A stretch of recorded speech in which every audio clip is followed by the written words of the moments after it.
दोस्तों, आज का दौर ऐसा है जहां पर जंग सिर्फ सीमाओं पर नहीं लड़ी जाती, बल्कि टेक्नोलॉजी, डेटा और स्पेस में भी उसकी बराबर की लड़ाई चलती है।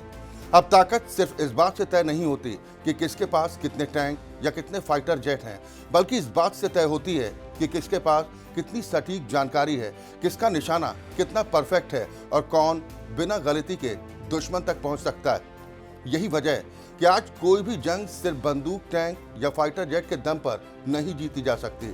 असली खेल तो आसमान में घूम रहे सैटेलाइट्स का होता है, क्योंकि मिसाइल हो या ड्रोन, उन्हें अपने टारगेट तक बिल्कुल सटीक जगह पर पहुंचाने के लिए जिस चीज़ की सबसे ज़्यादा ज़रूरत होती है वो है नेविगेशन। और यहीं से शुरू होता है वो गेम जो दिखाई नहीं देता, लेकिन जंग का नतीजा तय करता है। अगर सोचिए, जिस जीपीएस पर पूरी दुनिया निर्भर है, वही सिस्टम किसी एक देश के कंट्रोल में हो और वही देश किसी जंग में आपके खिलाफ खड़ा हो जाए, तो क्या होगा?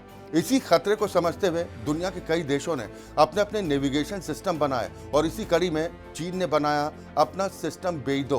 कहा जाता है कि हाल के पश्चिम एशिया के तनाव में ईरान ने भी अपनी मिसाइल और ड्रोन ऑपरेशंस के लिए इसी सिस्टम का सहारा लिया था।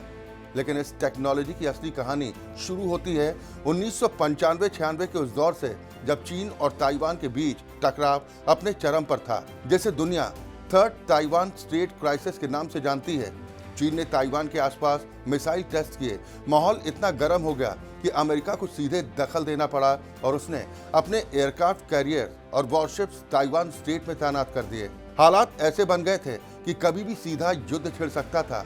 लेकिन इसी तनाव के बीच चीन को अपनी एक बहुत बड़ी कमजोरी का एहसास हुआ कि उसकी सैन्य क्षमता काफी हद तक अमेरिका के जीपीएस पर निर्भर थी, और अगर अमेरिका सिग्नल बंद कर देता तो चीन की मिसाइलें रास्ता भटक सकती थीं।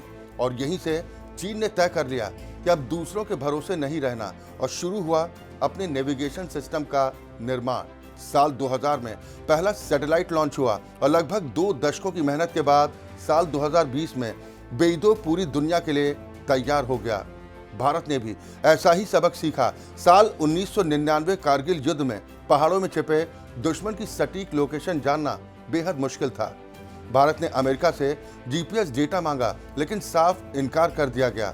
वजह बताई गई नेशनल पॉलिसी, लेकिन असल में ये एक कड़ा संदेश था कि युद्ध के समय कोई भी देश अपनी संवेदनशील तकनीकी साझा नहीं करता।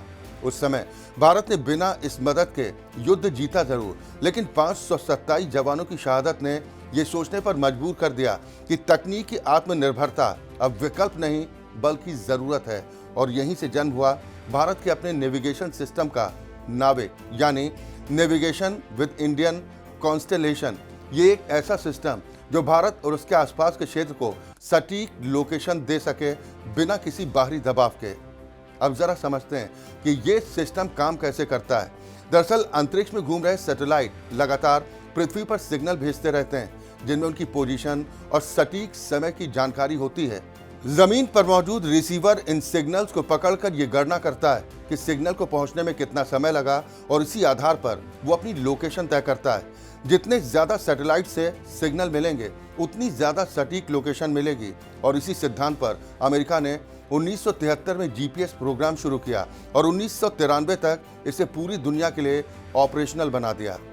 आज हम अपने फोन से लेकर ट्रांसपोर्ट तक हर जगह इस तकनीकी का इस्तेमाल कर रहे हैं, लेकिन इसकी सबसे बड़ी कमजोरी यही है कि इसका कंट्रोल अमेरिका के पास है। अब बात करते हैं भारत के नाविक सिस्टम की। इसरो ने इसे इस तरह डिजाइन किया कि भारत के ऊपर हर समय कई सैटेलाइट मौजूद रहें। कुछ जियो स्टेशनरी, यानी एक ही जगह पर स्थिर दिखने वाले, और कुछ ऐसे जो लगातार भारत के ऊपर से गुजरते रहें। 2013 में पहला सैटेलाइट लॉन्च हुआ और 2018 तक यह सिस्टम तैयार हो गया।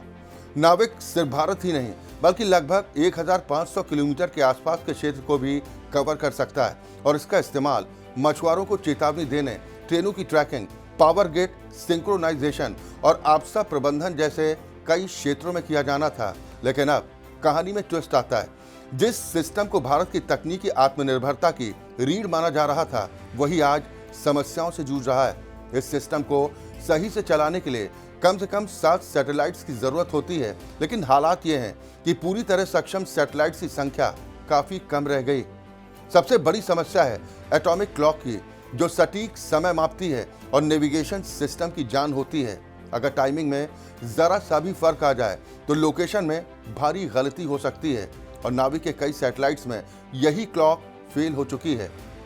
स्थिति यहां तक पहुंच गई कि कुछ सैटेलाइट सिर्फ एक ही फ्रीक्वेंसी पर सिग्नल दे पा रहे हैं, जबकि सटीकता के लिए 2 फ्रीक्वेंसी जरूरी होती है। और अब तो हालात ऐसे हैं कि गिने चुने सैटेलाइट से पूरी क्षमता के साथ काम कर रहे हैं। अगर दुनिया से तुलना करें तो अमेरिका का जीपीएस, रूस का ग्लोनास, यूरोप का गैलीलियो और चीन का बेइडो, ये सभी ग्लोबल सिस्टम हैं जिनमें 24 से 35 तक सैटेलाइट्स का मजबूत नेटवर्क है। वहीं भारत का नाविक अभी भी एक रीजनल सिस्टम है और वो भी तकनीकी चुनौतियों से घिरा हुआ। अब सवाल यही है कि क्या भारत समय रहते अपने सिस्टम को फिर से मजबूत कर पाएगा? क्या नए सैटेलाइट्स और बेहतर टेक्नोलॉजी के जरिए नाविक को दोबारा खड़ा किया जा सकेगा? क्योंकि ये सिर्फ एक टेक्निकल प्रोजेक्ट नहीं है, बल्कि भारत की स्ट्रैटेजिक आज़ादी का सवाल है। तो दोस्तों, आपको क्या लगता है, क्या भारत को अब नेविगेशन टेक्नोलॉजी में और तेजी से निवेश करना चाहिए? आप भी अपनी राय कमेंट के जरिए जरूर बताएं। नमस्कार।